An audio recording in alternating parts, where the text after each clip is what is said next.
Sa kanlurang bahagi ng Baguio City ay matatagpuan ang isa sa mga pinakakaibang rutang maaaring tahakin, ang Asin Road. Isa itong daan na hindi lamang nag-uugnay sa bayan ng Tuba at lungsod ng Baguio, kundi nagdurugtong din sa kasaysayan, kalikasan at kahusayan ng inhinyeriya sa gitna ng kabundukan ng Cordillera. Ngayong araw, sasamahan ninyo kami sa pag-akyat gamit ang aming minivan habang tinatahak ang bawat kurbada, matarik na akyatan at isa sa mga pinakakilalang bahagi ng rutang ito, ang Asin Road. Ang pangalang Asin ay nagmula sa lugar na kilala noon sa mga likas na hot spring at tradisyonal na paggawa ng asin. Sa paglipas ng panahon, naging mahalagang ruta ito para sa mga komunidad ng Benguet at isa sa mga alternatibong daan papunta sa Baguio City.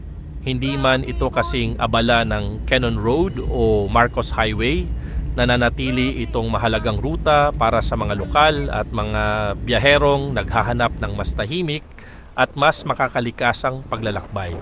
Isa sa mga tampok ng rutang ito ay ang Asin Tunnel.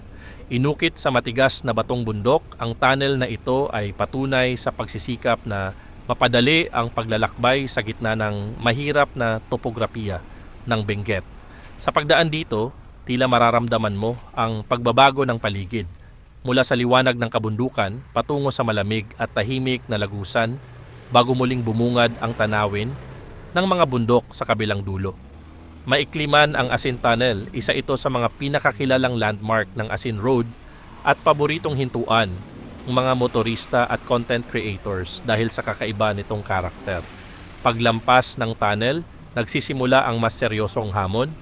Sunod-sunod na matatarik na akyatan, makikitid na bahagi ng kalsada at mga blind curve ang naghihintay. Para sa aming minivan, bawat metro ng pag-akyat ay nangangailangan ng tamang pagpili ng gear, mahinahong apak sa silinyador at sapat na pasensya.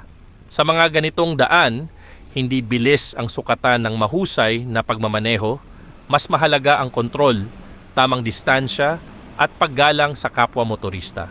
Habang patuloy ang pag-akyat, unti-unting bumubukas ang malalawak na tanawin ng kabundukan ng Benguet. Makikita ang luntiang kagubatan, malalalim na bangin, at ang malamig na hanging unti-unting nagbabago habang papalapit sa Baguio. Isa itong paaalala na ang Cordillera ay hindi lamang tahanan ng matataas na bundok, kundi isa rin sa pinakamayamang rehiyon ng bansa pagdating sa likas na yaman at tanawin. Matapos ang bawat kurbada at bawat paakyat, unti-unti nang mararamdaman ang malamig na klima ng Baguio City. Sa dulo ng biyahe, mapagtatanto mong ang Asin Road ay higit pa sa isang alternatibong ruta. Isa itong paglalakbay na nagbibigay ng pagkakataong makita ang kasaysayan, maranasan ang kahusayan ng mga infrastrukturang tulad ng Asin Tunnel at masaksihan ang likas na kagandahan ng kabundukan ng Benguet. At para sa aming munting minivan, isa na naman itong road trip na nagpapatunay na sa tamang paghahanda at maingat na pagmamaneho, kayang marating ang ilan sa pinakamagagandang destinasyon sa Pilipinas.